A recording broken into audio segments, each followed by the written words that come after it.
adeemsa jireenya kiristaanummaa isa jedhudha. Har'a waaqa hojjete nan xumura bakka ta'eefin asirraati tokko tokko waa tokko tokko wal isinii qabsiisuu barbaade. Booddee irra deebi'uurra amma tuqee tuqeen darbuu barbaade.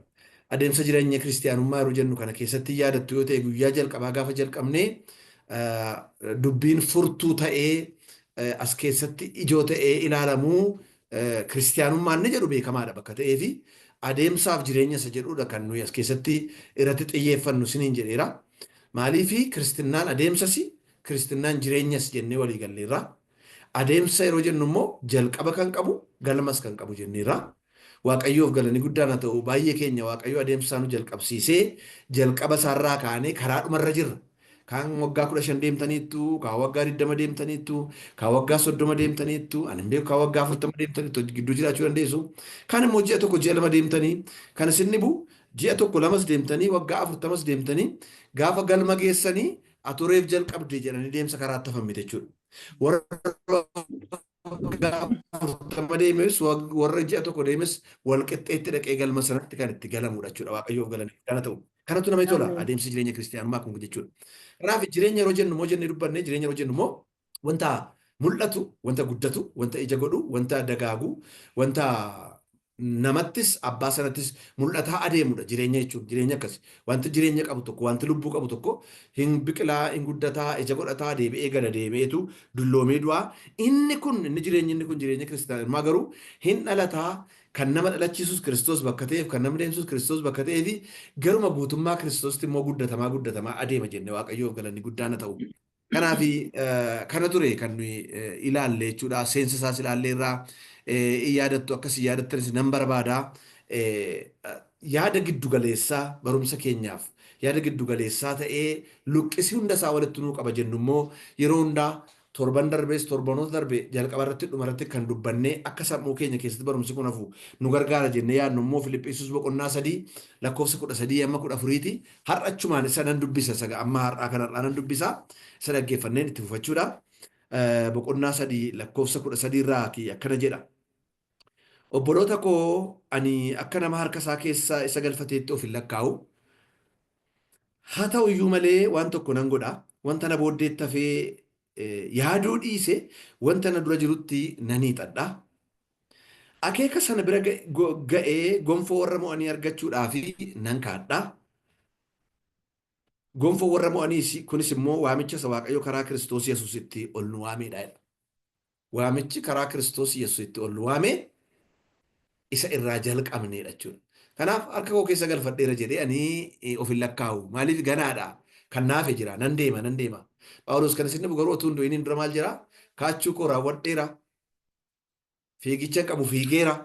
Kanaan booddee gonfoo akkasiin eeggata jedhee yeroo immoo dubbatu argitu namatti tola. Waaqayyoo galanii guddaan ta'u. Hankoos kan keessanis Waaqayyo ayyaana isaatiin kan akkasiin of haa taasisu.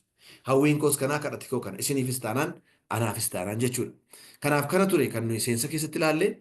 Egaan kan nuyi immoo deebinee ilaalaa turre inni guddaan nu ilaalle maa inni adeemsa kana keessatti namni adeemsa kana adeemu maal beekuu qabaadha kan nuyi irratti ilaalaa jiru.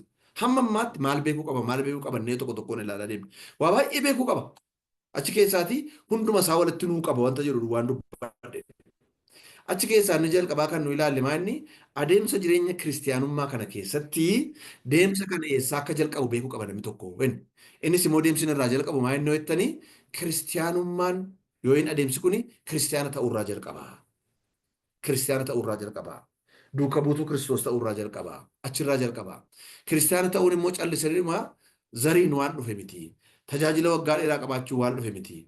Lallabuudhaan waan dhufe miti. Yookiin immoo sirna waldaa kiristaanaa keessaa seerota raawwachuudhaanis hin dhufu.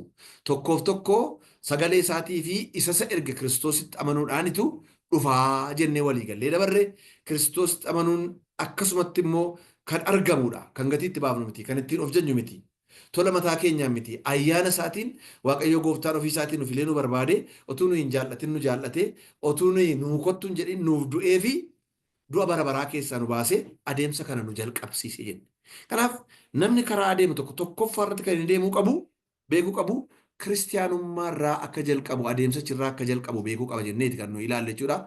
Deebinee egaa yeroo Kiristoositti of laannu birmadummaa qabna. Ba'aan wanti nu marsu hundumtuu nurraa bu'ee kan Kiristoos yeroo taanu irkoon keenya beekumsi koosii dandeettiin koosii qabeenyi koosii awwaa tokko fi kootiin godhachuu hin danda'u inni dhibba keessaa dhibba yeroo isatti of gannu jechuudha. Waaqayyoof galanni guddaan haa ta'u. Kanaaf wanta irratti hirkannu tokko iyyuu hin qabnu. Waaqayyoo of tuulummaa keenya tokko iyyuu hin barbaadu. Waaqayyo iigoo namaa tokko iyyuu hin barbaadu. Beekumsaanis of jajuu hin dandeenyu.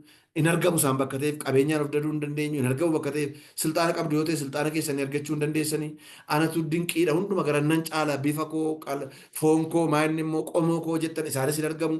Tokkoof tokko isatti amanuudhaan tola karaa Kiristoos argame sanatti yeroo of laannu nama birmaduu ba'ee nama ba'aan irra hin jirre nama isuma duukaa ilaalee adeemu jechuudha. Akka Kiristoos Yesuus jedhetti an hoolota koo beekaa hooloti koo sagalee koo beeku kan jedhette jechuudha. Waaqayyoof galanni guddaan haa ta'u. Kana ture. Kanaaf lammaffaa irratti immoo kan nu laalle guddinni jireenyaa si ni eegama inni. Guddina guddachuu qabu beekuu qaba. Guddachuu qaba. Maaliif jireenya eega jennee namni adeemsa kiristaanummaa adeemu tokko guddachuu qaba. Akkuma waggaa 10 irraa, akkuma waggaa 5 irraa, akkuma ji'a 2 ji'a 3 irraa ture ta'uu hin qabnu. Maaliif nuyi kan Kiristoos taanee hafuura Kiristoosiin mallatteeffamnee irra bakka taanee fi hafuura Kiristoos nu keessa jira bakka ta'eef guyyaa guyyaadhaan jijjiirama gara guddinaatti adeemuu qaba jennee waa'ee guddinaa baay'ee haasofne egaa. Wanti lubbuu qabuun guddata jennee haasofne. Guddinni kiristaanummaa kun immoo dhagaa jiraatas ta'e Kiristoos irratti achii gadi guddata jennee guutuu isa ta'e gara Kiristoos guutummaatti achii ol guddata jennee dalgas immoo kiristaanota gidduutti tokkummaa godhachuudhaan guddinni mul'ataa adeema jennee. Kanaaf muki tokko qophaa akka hin bobaane hin aara malee jennee amantootii nu barbaachisu walii wajjin ta'uun obbolootaa maal gaariidha jaara jedhu hundumaa kaafnee ilaallee turre. Egaa yeroo akkas ta'u muka gaarii lalisaa gaaddisas ta'u hundeessaas gangadi geeffate bonni yoo dhufe kan hin yaaddofne bubbee yoo dhufe kan hin yaaddofne ijisaas kan irraa mul'atu ta'aa adeema jenneeti kan nu yaadanne. Deebinee sadaffaa irratti kan ilaallee ija hafuuraas immoo godhachuu qaba. Kana beekuu qaban kiristaanni karaa adeemu kun jennee waa'ee ija hafuuraa bal'inaan Galaatiyaa boqonnaa 5 lakkoofsa 22 irratti ija hafuuraa salgan tokko ilaalleerra walii wajjiniini. Ija hafuuraa salgan tokko walii wajjiniin tokko tokkoon ilaalle ija hafuuraa salgan ta'u sana keessaati itti jalqabaa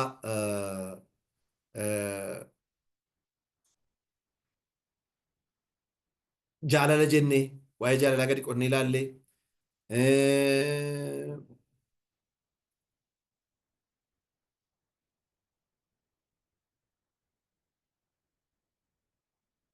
gammachuu jennee baay'ee dhagaa tokko tokkoon ilaalaa sadeemne si yaadachiisaa deemuufin nagaa jennee achirra isa barreeffamee jiru sana jechuudha. Kun hunduu waan baay'ee of keessatti qabateeti kan hin adeemu obsa jennee baay'ee babal'inaan yeroo baay'ee irratti fudhannee ilaalle arjummaa jennee gaarummaa jennee waaqayyoof galanni guddaan haa ta'u amanamummaa jennee garraamummaa jennee saglaffaa irratti immoo kan nu jennee dhaabne maal ture yoo jettanii of bituu jenneetu dhaabne achirras jiru jechuudha. Iji kuni inni tokko isaas tokkoof fakkeenyaaf jaalala qabaannaan jaalalli jaalalaa jiraannaan warri baay'een achi keessatti hammatamanii akka ilaalamutu ilaalaa turre. Deebinee sadaffaa irratti gufuu adeemsa jireenya kiristaanummaa ilaalle kanarras yeroo baay'ee fudhanne. Kuni kanaafis sila jedhe torbanuma adeemnee aggeenye kana keessatti illee gufuu baay'ee namatti naasofnatenneeti waan baay'ee nu mudachuu danda'a ta'a. Gufuun ijaan mul'atu gufuun ijaan hin mul'anne. Kan seexanni yeroo hundaa qopheessu.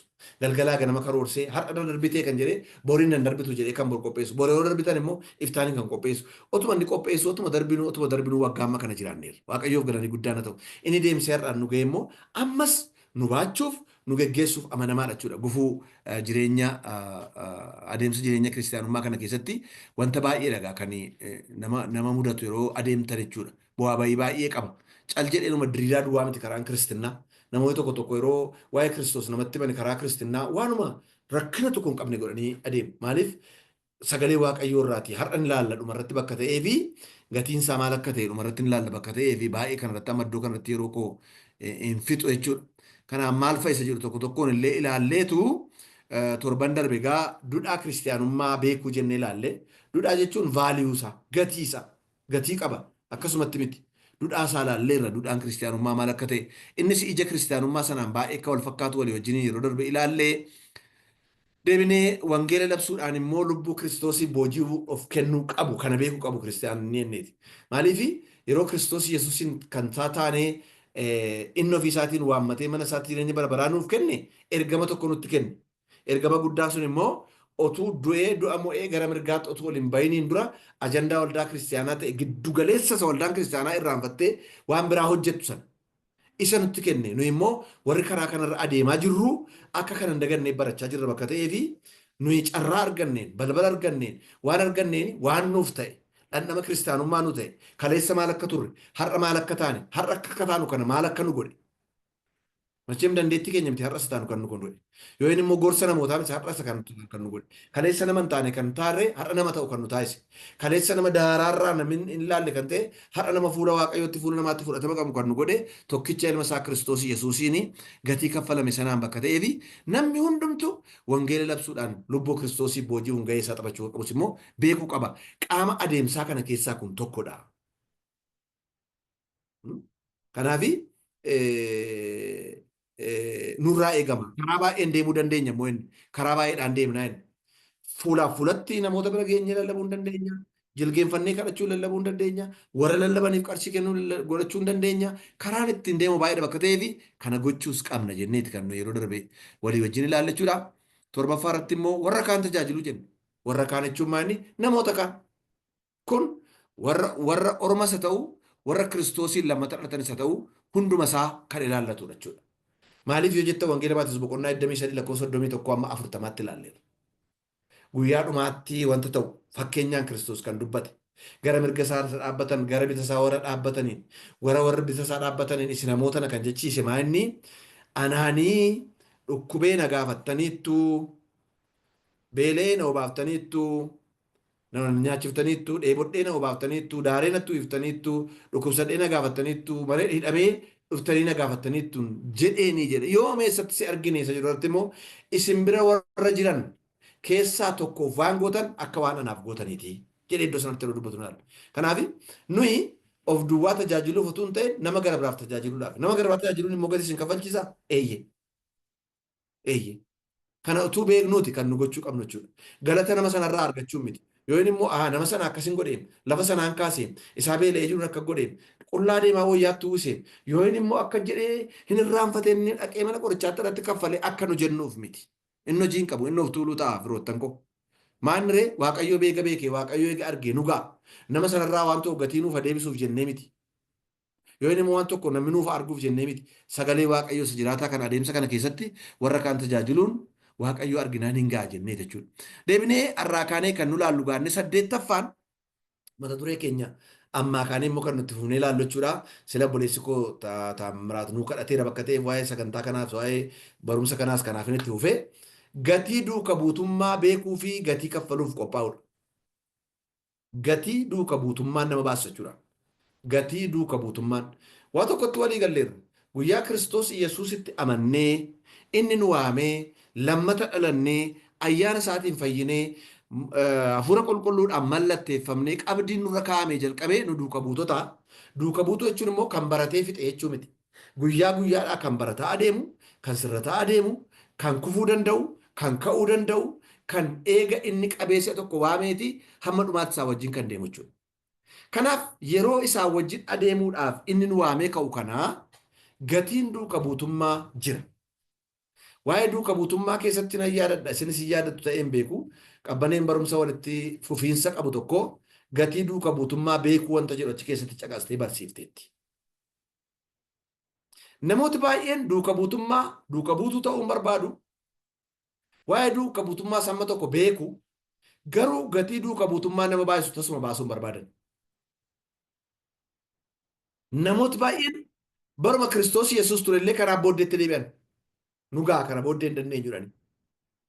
Yeroo inni waa'ee jireenya isaa isa namaaf fayyisuusaa, dhiigisaa dhangala'ee namaaf fayyisuusaa, foon isaa fannoorra oolee namaaf fayyisuusaa, wangeela Maatiyoos Yohaannis boqonnaa 6 irratti foon koo nyaachuu baannaan dhiiga koo dhuguu baannaan anaaf hin taatan gaafa inni jedhu maal dubbii ciigaa isaa attamii dubbata kun jedhanii biraa yeroo deebi'an argineera.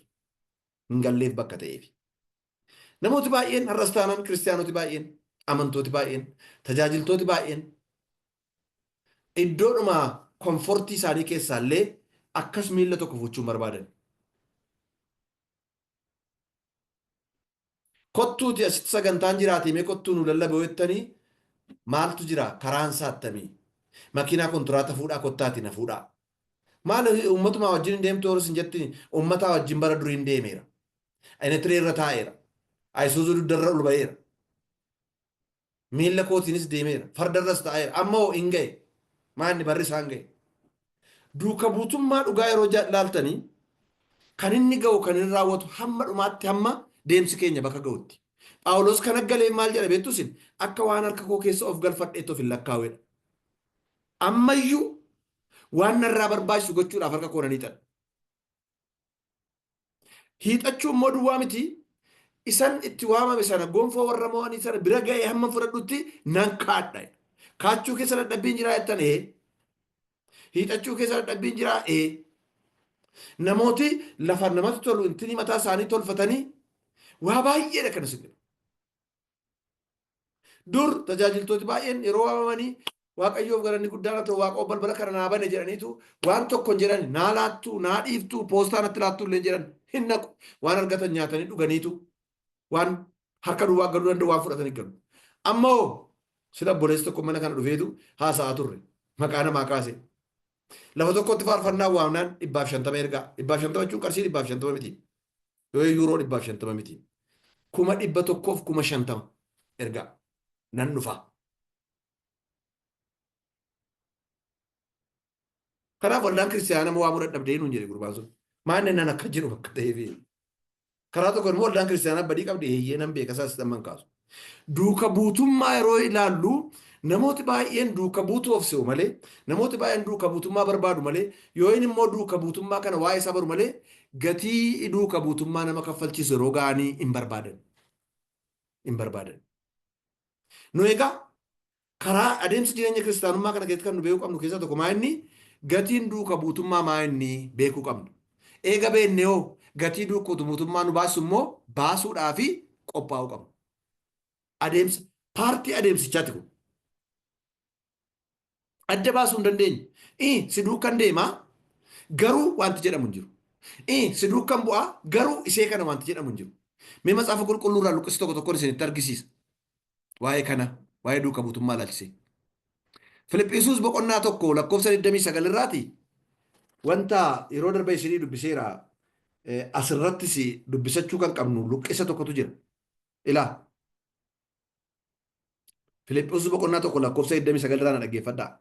Kiristoositti amanuun keessan duwwaa otuu hin ta'in jedha. Ka jechuun maa jechuudha? Adeemsa kiristaanaa kana kan jiru qabnu Kiristoositti amanuudhaan.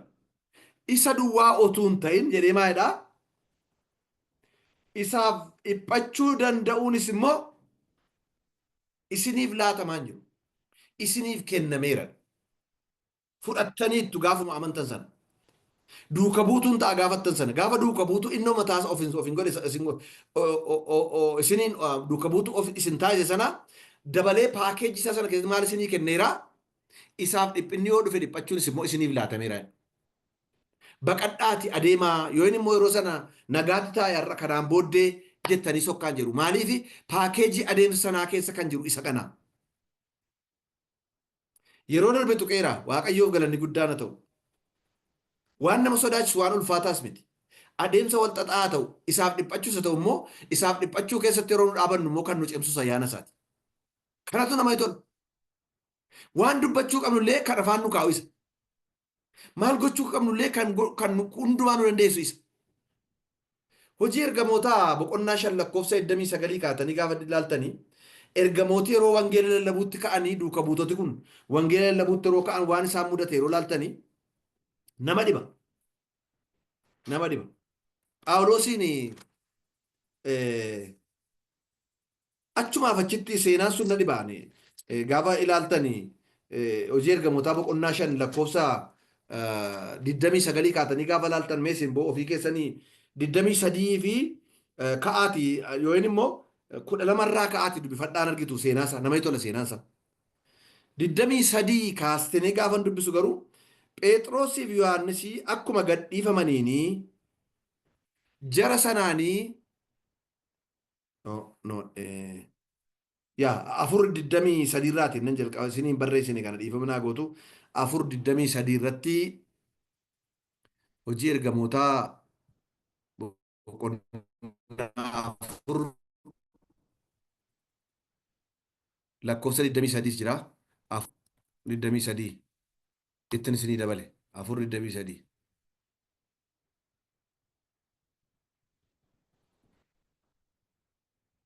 Afur 23 irraa maal jedhaa? Phexrosii fi Yohaannisii akkuma gadhiifamaniini gara jara sanaatti deebi'anii luboonni warri hangafoonni maanguddoonnis waan ittiin jedhan isaanitti himan. Isaan yommuu kana dhaga'anii hundumti isaanii ergaan takkaa sagalee isaanii ol fudhatanii Waaqayyoon kadhatanii gooftaa guddaa si'i waaqaaf lafa galaana si'i isaan kana keessa kan jiraatan hundumaas kan uume hafuura qulqulluudhaanii afaan naa'oo daawwitiinii abaabilii keenyaanii warri saba Waaqayyoon ta'in maaliif oori'uu sabni hundinuus hamaa gochuudhaan maaliif akkasumaan dhama'u mootonni biyya lafaa lolaaf ka'anii gooftichaa fi masii isaatti bu'uudhaa fi gurguddootni garee waammatan jettee keessa dhaqaatii dubbisa. Lallaba eega adeemaa dhufanii boqonnaa shanitti gaafa dhuftanii ari'atamuu ergamoota argitu boqonnaa 5 lakkoofsa 17 irratti. Ari'annaa yeroo isaan irratti ka'an argitu. Deemtanii dhufanii gara boqonnaadhuma 5 lakkoofsa 22 gaafa dhuftanii warri ergamanii dhufan mana hidhaa kana keessa isaan amnaanii deebi'anii warra isaan ergatti himanii manni hidhaa karaa hundumaa akkuma jabaatee cufameetti jira. Warri eeganis balbala hundumaarra dura dhaabbatanii jiru. Yeroo nuyi manicha banne garuu namni tokkollee keessatti hin argine jedhani. Dura buutuun eegduun mana qulqullummaa lubootni warri hangafoonni kana dhaga'anii maal ta'an laata jechuurraa kan ka'e waan godhan wallaalanii ergasii namni tokko dhufee namootni isaan mana hidhaatti galchan suni kunoo mana qulqullummaa keessatti saba barsiisaa jiru jedhee isaanitti hime. Yommus dura buutuun eegduu mana qulqullummaa namoota isaa wajjin dhaqee gara yaa'ichaatti isaan fide. Garuu sabni dhagaadhaan nu rukuta jedhanii waan sodaatanii fi humna isaan irratti hin hojjenne ergamootni sana fidanii yaa'ii sana dura dhaabbachiisanii hangafni lubootaa gaaffiidhaan isaan qore. Nuyi maqaa kanaan akka hin barsiifne cimsinee isinitti abboomneerra. Isin garuu kunoo barsiisa keessaniin Yerusaalemiin waliin geessaniittu akkasumas dhiiga namicha kanaa nurratti fidduu yaadduu jedhan. Dhiiga namicha kanaa ni jedhu akka Kiristoos Yesuusin dhiphisanii ajjeesan beeku bakka ta'ee fi lallabuu maqaa Yesuus Kiristoos kanaan akka isaan hin lallabne akeekkachiisan. Nu isin dhowwine isin garuu mandaricha waliin geessanidha. Lafa tokko miti mandaricha waliin geessan gochaan kun immoo dhiiga namicha kanaa nurratti fiduu yaaddan jedhanidha. Phexrosiif ergamoonni warri kaan garuu deebisanii na dhaggeeffadha. Nuyi namaaf abboomamuurra Waaqayyoof abboomamuun nurra jira. Waaqayyo abboota keenya Yesuusiin isa isin mukatti fanniftanii ajjeeftan du'aa kaaseera. Waaqayyo geeddarannaa yaada garaatii fi dhiifamuu cubbuu Israa'eliif kennuudhaa fi abbooma fayyisaas godhee gara mirga isaatti ol isa fuudheera. Nummoo dubbii kana hundumaa fi dhuga baatudha. Hafuurri qulqulluun inni warra isaaf abboomaman kennes akkasuma dhugaa hin ba'a jedheetu dubbata. Kanaaf manni nuyi isiniin miti kan nu dhageenyu. Ija jabina guddaadhaan isaan itti fokkoru, itti daadhatu, jalqabdanii yoo dubbiftan dhagaadhaan waan baay'eedhaan mana hidhaatti isaan gashaniiru.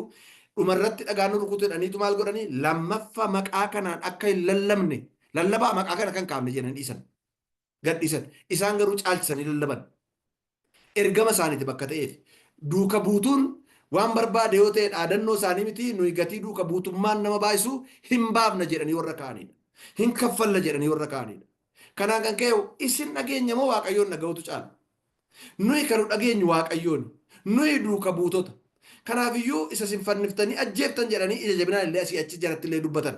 Waan dubbachuu isaan irraa hin qabne jechuudha. Waaqayyoo du'aa isa kaasee gara mirga abbaa isa kaa'e. Gooftaaf galanni guddaan ta'u. Kanaaf baay'ee isaaniif galeera. Hojiidhuma ergamootaa boqonnaa 14 irratti mooraxxanii yeroo ilaaltan ammas seenaa Phaawulos haa tokko argitu.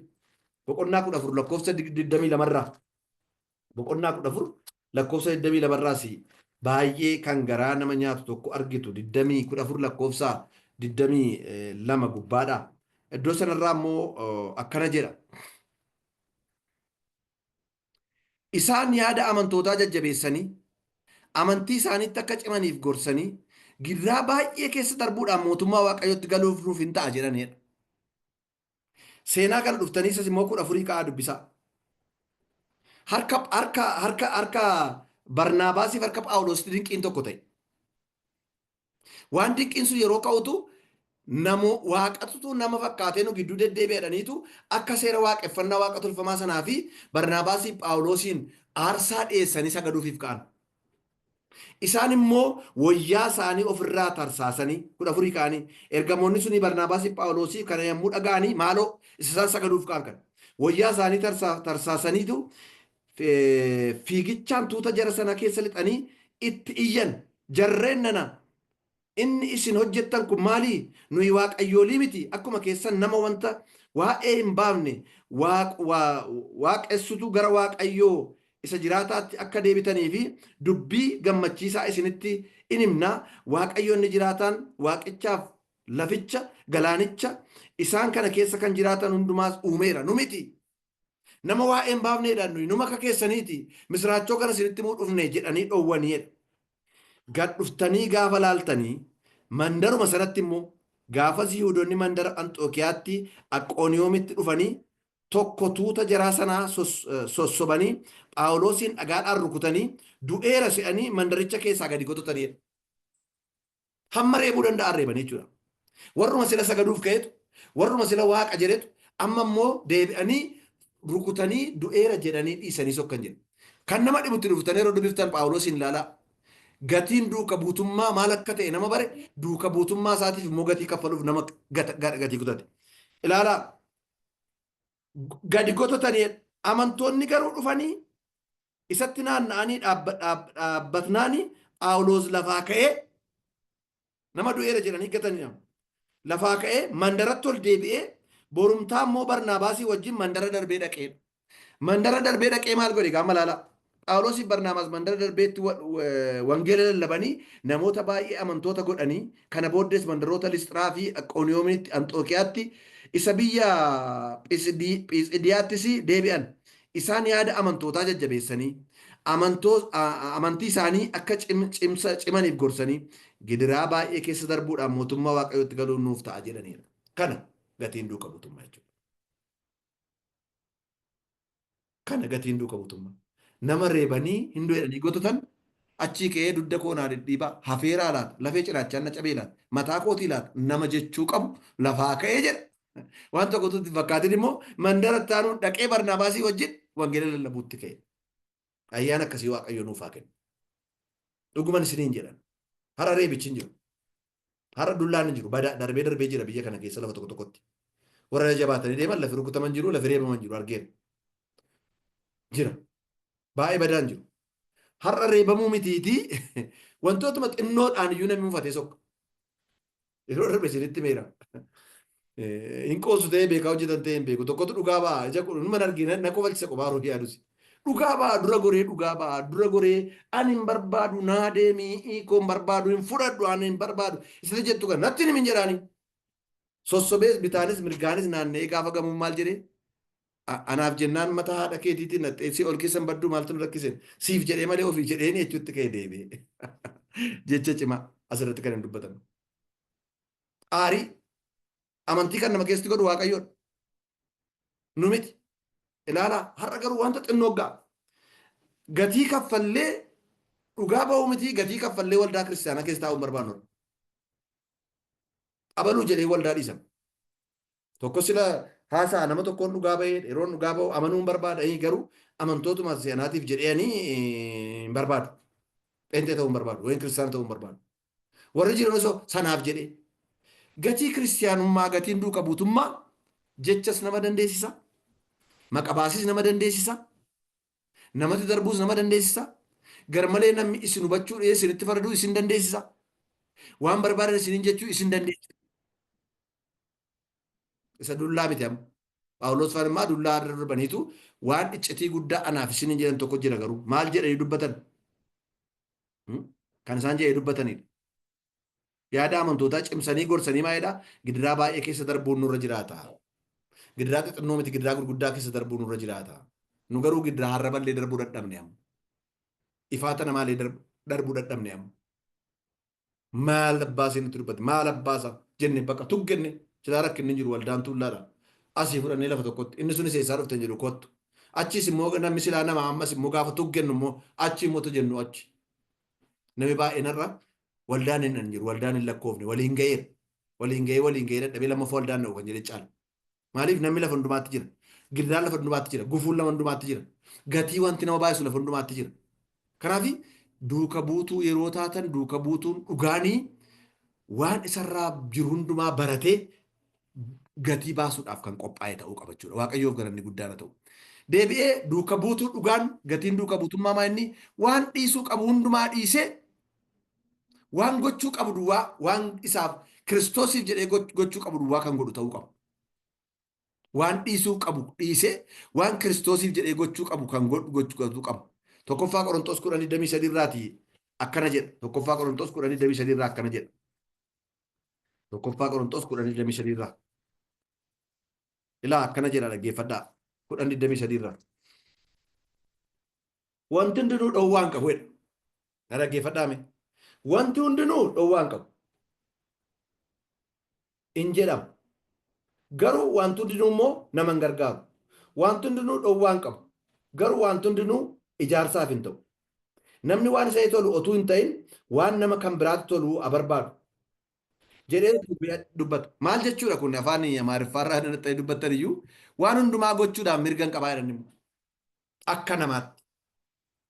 Namni nu dhowwu hin jiru. Poolisiin nu hin qabu. Waan seera addaan nurra hin jiru.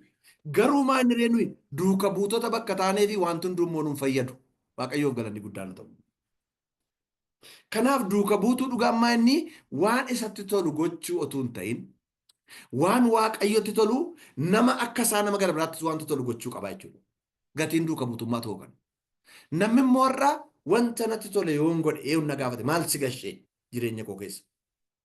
Maal si gashee daarii kee dhiibee moo waa'ee kee dubbadhe moo maaluma si galche waan barbaade yoo hin godhe mirga qaba.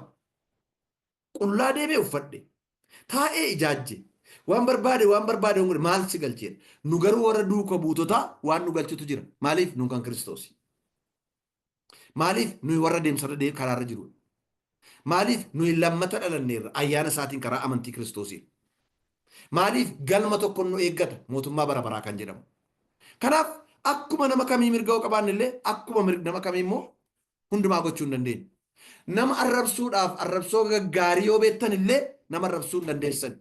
Maaliif kan Kiristoos kan lammata dhalanneerra kan duuka buutota kan akkuma nama kamii nama xaxxanii jireenyi namaa akka badu jibbanii lafarraa akka inni badu gochuu yoo dandeessan illee maaliif gochuu hin qabdan wanta isinitti tolu miti kan gootan wanta Waaqayyotti tolu maaliif yoo jettanii gatii duuka buutuun kaffaluu qabu. Duuka buutuudha lama jiru. Maaliif immoo duuka buutuun isa duuka bu'u sana fakkaata amala Kiristoos takkasi. Amala Kiristoos takkasi.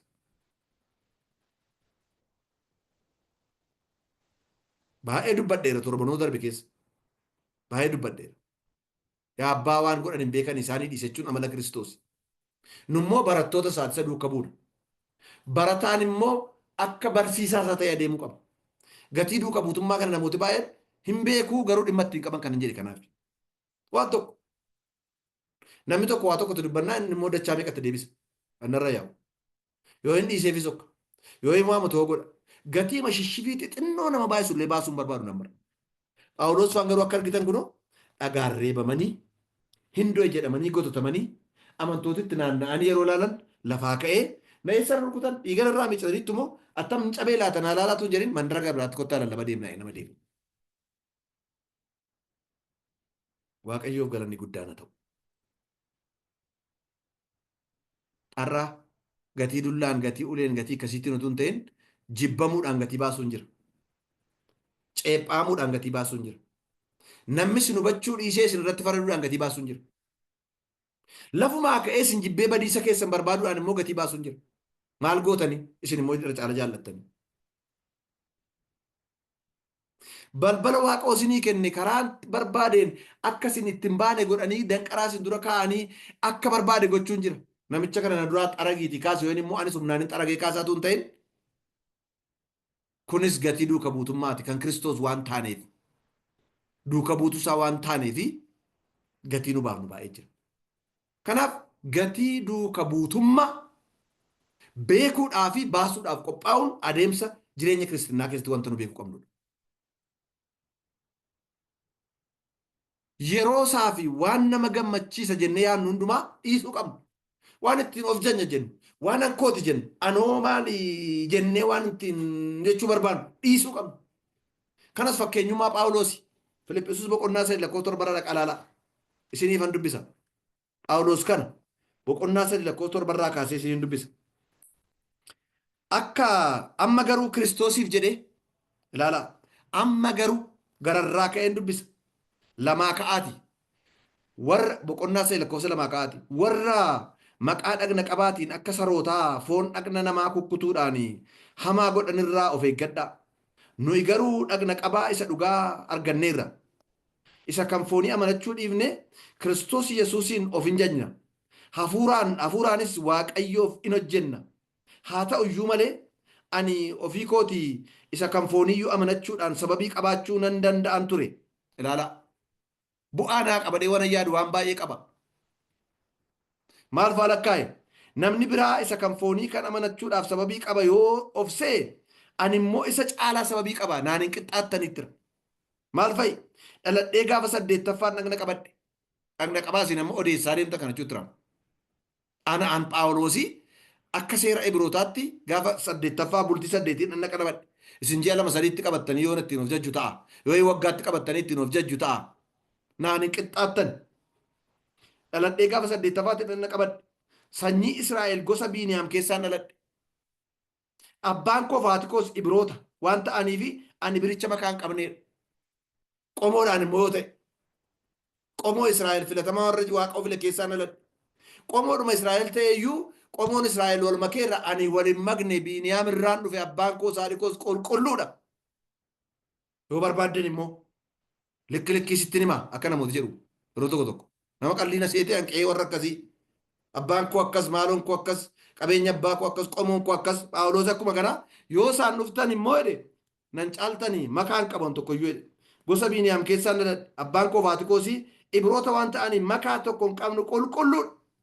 Karaa seeraa immoo dhuftan seera beekoo dhuftan eeguu immoo ani warra Fariisota keessaa tokkon ture. Seera tokko tokkoon beeka higgi isaa beeka waan akka godhamu beekachuu ture. Seera sanaa fi hinaafuurraayyuu kan ka'e waldaa amantoota ari'achaan ture. Qajeelummaan seerichaa eeguudhaan argama otuu ta'e an isatti mudaan qabu ture.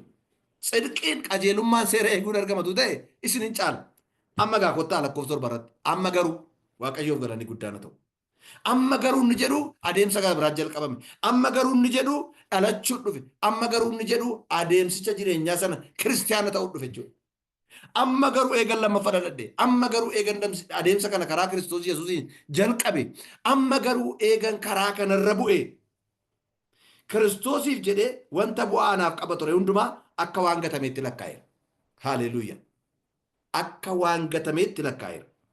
Dhugumayyuu gooftaa koo Kiristoos Yesuusiin beekuun hundumarra waan caaluu fi an waan hundumaa akka waan gatameetti nan lakkaa'a.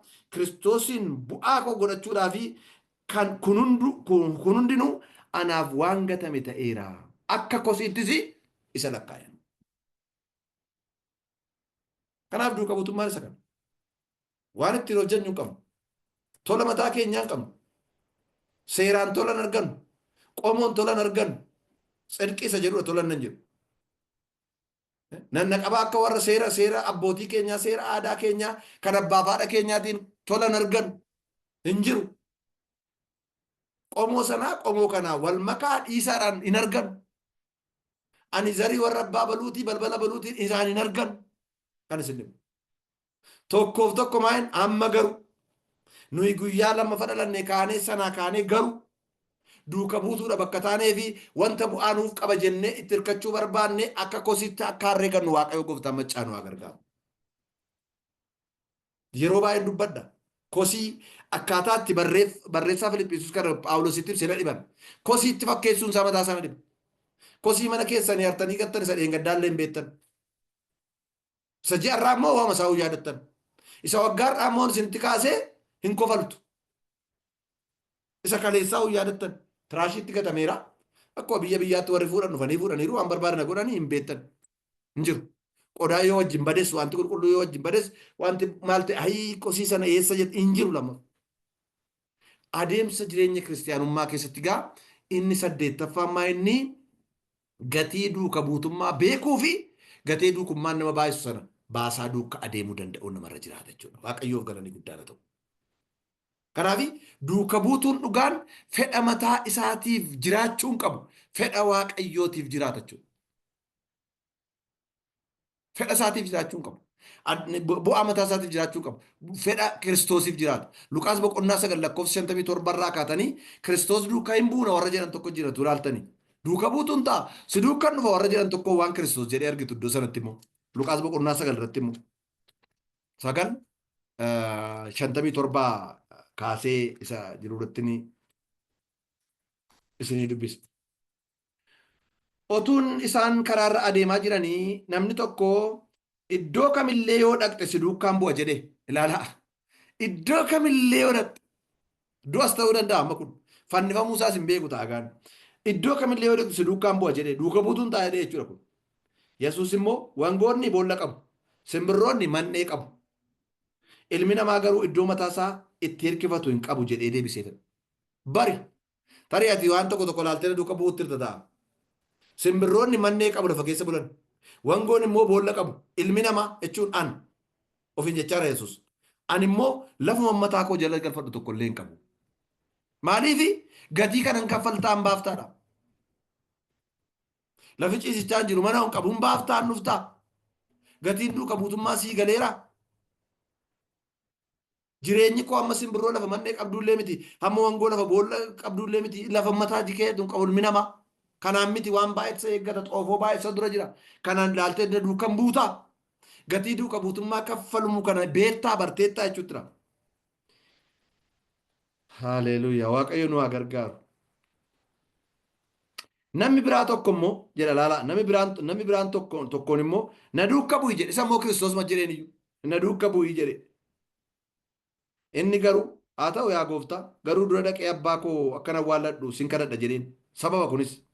Yesuus immoo deebisee warra du'an du'aa isaanii awwaallatanii ati garuu dhaqee mootummaa waaqayyoo iddoo hundumaatti lallabi jedheen. Ergasii namni biraan tokko yaa gooftaa si duuka nan bu'a ilaala garuu dura dhaqee warra manaa kootti nagaa akka naamuuf sin kadhadha jedhee. Yesuus wanta inni dubbate ilaala. Yesuus immoo eenyullee hordaa harkaan qabatee gara booddee isaa ilaalaa hin qotu. Akkasumas namni ana fakkaatu hojii mootummaa waaqayyoo keessatti hin taa'u. Namni kana fakkaatu hojii mootummaa waaqayyoo keessatti hin ta'u jedheenidha.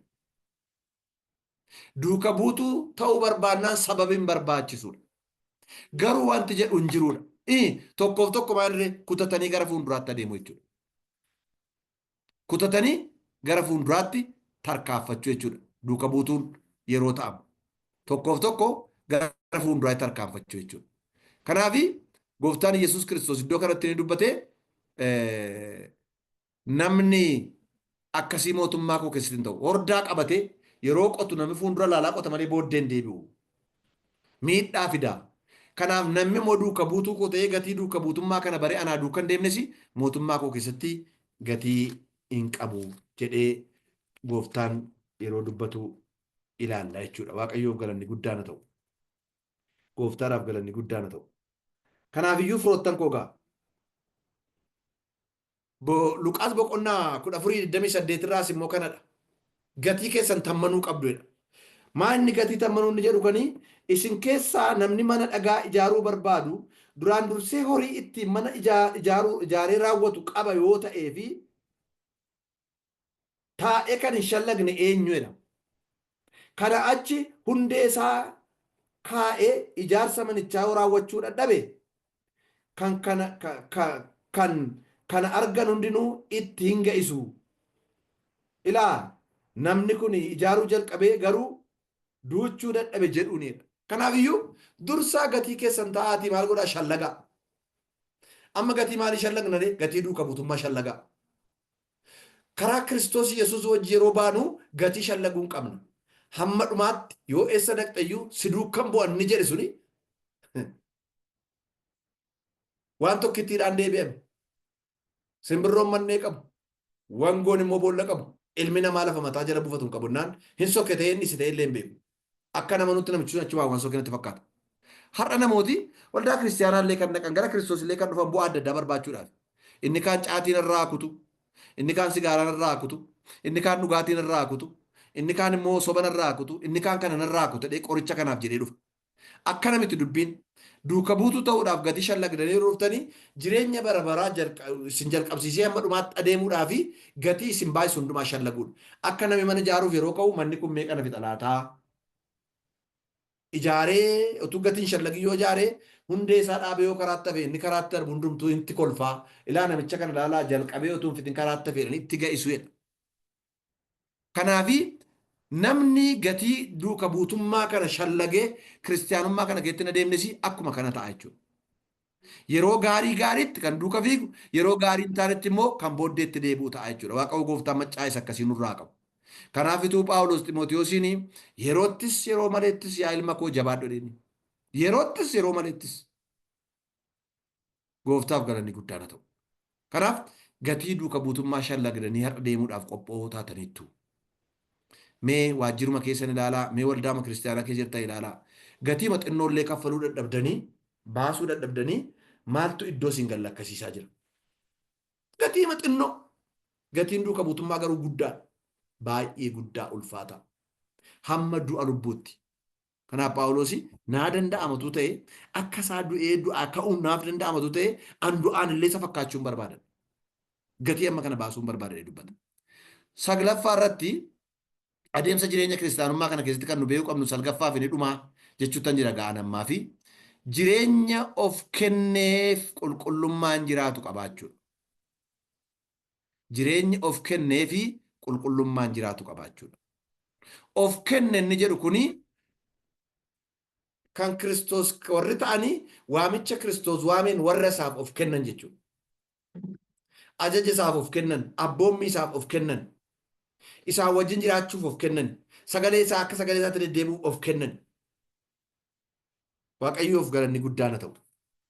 Warra Waaqayyoof of kennan.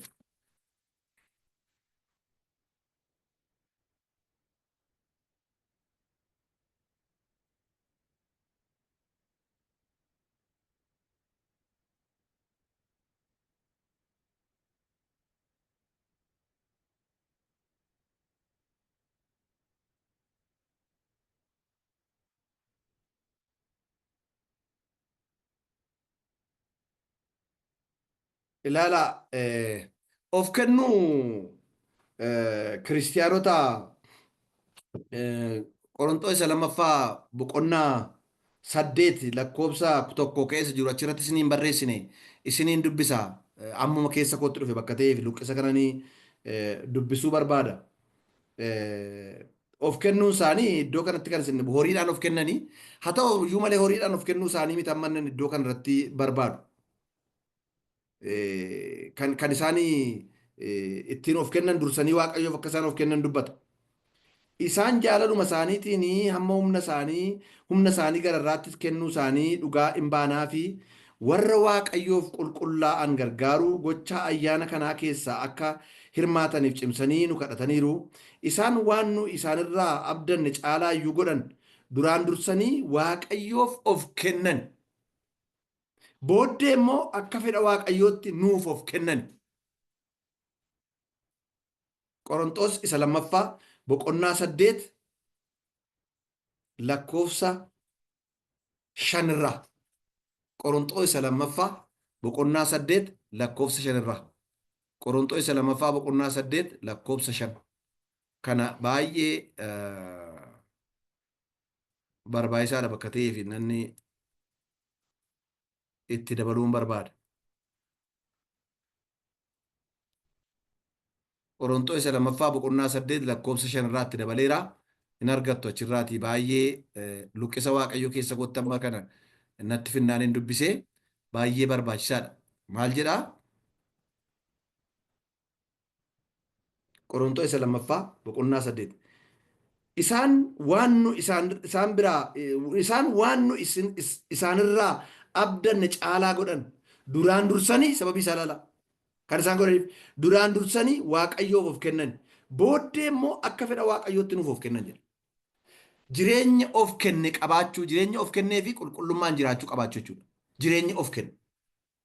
Namni Waaqayyoof of kenne, namni Waaqayyoof of kenne inni kaan waan tokkoyyuu isa rakkisu. Horii kennuun isa rakkisu, yeroo kennuun isa rakkisu, dandeettii isaa kennuun isa rakkisu, qabeenya isaa kennuun isa rakkisu, jilgeenfatee yeroo isaa kennee kadhachuun isa rakkisu. Wanti isa rakkisu tokko hin jiru. Jarri kunis obbolooti kun jechuudha. Obbolooti kennaa kennan kun waldaa kiristaanaa Maqedooniyaa keessatti raawwatame kun warri Maqedooniyaa kun amma oduun isaanii mandaraa hundumaa Qorontoosiin darbee eessa dhaga'ame kuni of kennan duraan dursanii Kiristoosiif. Waan of kennanii fi hojii mana Waaqayyoo keessatti immoo hamma isaan eegamu tun ta'in hamma isaanii eegamurra gararraa ofii isaaniitti of kennan jedha. Keessa baanii maal jedhee nu kadhatudha? Maaloo hojii kana keessa akka nu hin dhabnee fi maaloo jedhanii nu kadhatanidha. Maaliif Waaqayyoof of kennan? Waaqayyoof galanni guddaan ta'u. Of kennuu yeroo jennu kana gaa maal jechuudha weettanii ofii keenya humna keenyaan jabina keenya Waaqayyoof kana godha jennee guddechuu keenya miti. Yeroo Waaqayyo nu barbaadetti yeroo kan keetii situ yeroo naa kenne jennee yeroo laachuuf jechuudha. Yeroo Waaqayyo nu barbaadetti na dura ture yeroo inni jedhu immoo tole gooftaa koo humna koo sinnaa kenna ayyaana keetu immoo akkan kadhadhu na godha jennee yeroo laannee fi waan qabnurraa qusannee dursa isaa laannee isaaf yeroo laachuufi. Dandeettii Waaqayyo nu keessa kaa'ee jira. Namoota keessa jirtanii dhaggeeffatan kun dandeettii adda addaa qabdu. Yooyin barattanii kan argattan, yooyin dhalootaan kan argattan. Yooyin immoo isa dhalootaan argattan cimsattanii kan leenjiidhaan argattan. Kaan hakiimota taatu, kaan maandisota taatu, kaan warra seera kabachiisan taatu, kaan ani hin beeku ayinatii meeqa keessa jira. Dandeettii kana barattaniis argadhaa uumaman Waaqayyo isinii kenneessa ta'u isa isin keessa kaa'e kana kan keessa miti kan Waaqayyooti bakka ta'ee fi Waaqayyo lafa barbaadetti isa of kennu jechuun isa saba Waaqayyootiif gumaachuu jechuudha. Hojii Waaqayyootiif kennu jechuudha. Sa'aatii keessan, qarshii keessan, dandeettii keessan, humna keessan kan koo waan jettan tokko qabdan bakka ta'eef hunda isaa Waaqayyoof deebitanii yeroo laattanii of laachuu jechuudha. Waaqayyoof galanni guddaa ta'u. Roomee boqonnaa 12 lakkoofsa 2 hiika duriirraa maalidha? Namummaa keessan aarsaa fooliinsaa gaarii ta'e godhaatii Waaqayyoof dhiyeessaa. Maalummaa keessan namummaa keessan. Otuurraa hambifan namummaa jechuun egaa ilaalaa hunduma qabatee jira namni. Foonni jira, lubbuun jira, hafuurri jira, kana keessa miirri jira, dandeettiin jira, fedhi jira, wanta adda addaa jira. Hunduma kana aarsaa fooliin gaarii ta'u godhaatii Waaqayyoof kennaa. Waaqayyoof galanni guddaa ta'u. Gooftaan Yesuus Kiristoosis hawwa inni duuka buutota isaatiif qabu suma kana ture. Hawwa inni isa duuka buutota isaatiif qabu. Wangeela Yohaannis boqonnaa 17 lakkoofsa 15 hamma 19tti kadhata Yesuus kadhate tokko isin dubbisa. Kadhata Yesuus kadhateedha guutummaa isaa dubbisaa 17. Yoo barbaaddan dubbisaa guutummaa isaa. Yesuus bartoota isaatiif kadhachuu isaadha. Hamma dhumaatti irratti gaafa irratti nama 18tti kadhan inni kadhateedha. Kadhata kadhatee jechuun maa inni hawwa inni har'a nuuf qabu. Akka nuuf ta'u kan inni barbaadu jechuudha. Isa keessaa 17, 15 hamma 19tti gaafa isin dubbiftanii wanta inni barbaadee yeroo sana isaaf kadhatee har'a immoo nuuf kadhatu. Kadhanni kun nuyiif darbee kan hojjetu maal akka ta'e in ilaalla. Akkana jedha laa. Isa hamaatti akka isaan eegduuf malee biyya lafaa keessaa akka isaan baaftuuf sin kadhadhu. Akkuma an kan biyya lafaa hin ta'in isaanis kan biyya lafaa miti. Hubadhaa laa. Akkuma an kan biyya lafaa hin ta'in isaanis kan biyya lafaa miti. Dubbiin kee dhugaadhaa? Dhugichaan isaan qulqulleessi. Dubbiin kee dhugaadha. Dhugichaan isaan qulqulleessi. Kadhataan kun. Akka ati biyya lafaatti na ergite anis akkasuma biyya lafaatti isaan ergeera. Isaan immoo dhugaatti kan qulqullaa'an akka ta'anii fi akka qulqullaa'an ta'anii fi an isaaniif jedhee of nan qulleessa. Waaqayyoof galanni guddaan ta'u. Kanaaf qulqullummaa of kennanii qulqullummaan duukaa yeroo jiraatanii karaa kanarraa deemsi kun itti fufanii adeemamaa jechuudha. waaqayyo gooftaan maccaa nu gargaaru. Efesoon boqonnaa tokko lakkoofsa 4 irraas immoo kanuma jedha. Waaqayyo ofii isaatiin nu qulleessee warra mudaa hin qabne akka nu gochuu barbaaduuf akka nu godhee iddoo sanarraa arginu. Otuu mudaan jiru mudaa keenya ofii nurraa kaasee warra qullaa'oo ofii isaatii yeroo nu taasisee in ilaalla. Efesoon boqonnaa tokko lakkoofsa 4 irraa akkana jedha. Ani ammuma biyya lafaa ani uumamu biyya lafaa durayyuu warra qulqullaa'an warra isa duratti mudaa hin qabne akka ta'anii fi jaalalaan karaa Kiristoosiin nu fo'ateera. Inni uumama biyya lafaa durayyuu warra qulqullaa'an warra isa duratti mudaa hin qabne akka ta'anuu fi jaalala Kiristoosiin nu fo'ateera. Ganaartuu nu hin dhalatin. Biyyi lafaatu hin dhalatin. Dhalachuu keenya ni beeku. Uumamuu keenya ni beeku. Maal nu godheedha? Warra qulqullaa'an akka ta'aniif. Warra isa duratti mudaa hin qabne karaa Kiristoos akka ta'aniif nu fo'ateera. Kun adeemsa jireenya kiristaanummaa keessatti wanta barbaachisu keessaa tokkodha jechuudha. Maaliif yoo jettanii kana ta'uu baannaan of hin laanne taanaan of laachuu dhiisuun keenya mataa isaa gufuu nuyi ta'e karaarraa nu xallafee nu kuffisa jechuudha. Kanaaf inni saglaffaan itti dhumaa jireenya of kennee qulqullummaan jiraatu qabaatanii adeemsa kana adeemu jechuudha. Egaan firoota koo waaqayyo gooftaan inni adeemsa kana nu jalqabsiise ofuma isaatiin nu xumursiisa. An kana amana. Sagalee waaqayyoos amantiitu hin ta'in waadaa nuu galeera. Maal jedhee? Dhaqaa macca hundumaa maqaa abbaa ilmaa fura qulqulluutiin cuubaa. Kan isaan itti isaan gochuu qabu isaan barsiisaa. Ani immoo ammaa jalqabee guyyaa hundumaa bara hundumaa isinii wajjinan taa'ee. Kanaaf yeroo eebba baatan isatu isin dura jira. Yeroo irraan gadii buutan isatu isin dura jira. Yeroo anoo akkasii jettanii of jibbitanii cubbuun koo akka jettanii cubbuu keessan irraa cubbu kan isin qulleessu isin bira jira. Harkisaa yeroo hundaa nuuf diriiraan. Nan dadhabe naagame amma yeroo jettan kan ol fuudhee isin baatu isuma. Kanaaf qabxii salgan amma ilaalle kan hunda kan isin ilaalle kana keessatti kana duwwaa miti. Jireenyi adeemsa kiristaanummaa ittuma fufa. Ittuma fufa. Jireenyi adeemsa kiristaanummaa hin raawwanne deemsi ittuma fufa. Kanaaf kottaa isa adeemsa keenya nu jalqabsiisee hamma dhumaatti nu xumursiisu sana immoo ilaallee hinuma hiixanna hin kaanna akka Phaawulos jedhu. Yeroo kaannu yeroo hiixannutti immoo waa'ee tokko jira kan nu itti hirkachuu qabnu. Gooftaan ayyaana isaatiin yeroo hundaa nu gargaara. An kana namana. Kanaaf kaachuu koo keessatti konfiidensii guddaa qaba. Hiixachuu koo keessatti konfiidensii guddaa qaba. Maaliif dandeettii kootiin wanta godhachuu qaba. Inni na hiixachiisu, inni na kaachisu. Inni karaa na fuuldura jiru maal akka fakkaatu deemu. Inni karaa na jalqabsiise hamma dhumaatti nu xumursiisa. Kanaaf isa marse isa akka duumessaa nu marsu cubbuu biyya lafaa dhiifnee kaachuu keenya isa nu jalqabsee nu xumursiisu Kiristoos Yesuusiin ilaallee hadeemnu jedha barreessaan Ibrootaa. Ibroota boqonnaa 12 irratti immoo. Kanaaf hin kaanu. Kanaaf hin deemnu. Kanaaf hin hiixamnu. Maaliif yoo jettan deemsa guddaatu nurra jira. Yoomnuma yoo hin gara isaa gaafa rannu. Yoomnuma yoo hin immoo akka tasaa biyya lafaa kun raawwattee gaafa Kiristoos nu biratti dhufu. Hamma ittoo gara booddee ilaallu. Gara nu fuulduraa ilaallee. Isa nu fuuldura jiru ilaallee. Isa nu marsu dhiifnee. Isa booddee isa kaleessaatti ayii jechuu dhiifnee. Har'as carraan jira. Har'as adeemsi jira. Har'as ka'uun jira. Har'as tarkaanfachuun jira. Har'as lalisuun jira. Har'as abdiin jira jennee gara fuulduraatti hiixannee akka deemnu Waaqayyo gooftaan maccaa ofii isaatii nu haa gargaaru. Ofii isaatii inni nu haa gargaaru. Waaqayyoof galanni guddaan haa ta'u. Kanaafitu egaa nuyi dhuga baatota Ibroota boqonnaa 12 nuyi dhuga baatota akka duumessaa lafa uffisan naannoo keenyaa qabna. Kanaafis kottaa wanta ba'aa nutti ta'u hunduma cubbuu isa nutti qabates ofirraa fuune dorgommee isa nurra jiru obsaan dandeenye in fiigna. Yesuus amantii keenya jalqabee fiixaan baa'u sanatti ija hin buqqifannu. Inni gammachuu fuula isaa dura jiru sanaaf jedhee fannoo irratti du'uu isaatii fi yeelloo isarra ga'e homaatti otuu lakkaa'in obsaan fannoo irratti du'uu hin danda'e jedha. Kanaaf isa laalla. Isa nu jalqabsiise, isa fiixaan nu baasa. Karaa keenya dura saddeema kottaa hin deemna, kottaa hin fiigna, kottaa hin hiixanna. Waaqayyo gooftaan tokko tokko keenya nu haa gargaaru. Filiphisiis boqonnaa 3 lakkoofsa 13-14 isin dubbisa. Akkana jedha. Obboloota ko an akka nama harka isaa keessa galfateetti of hin lakkaa'u.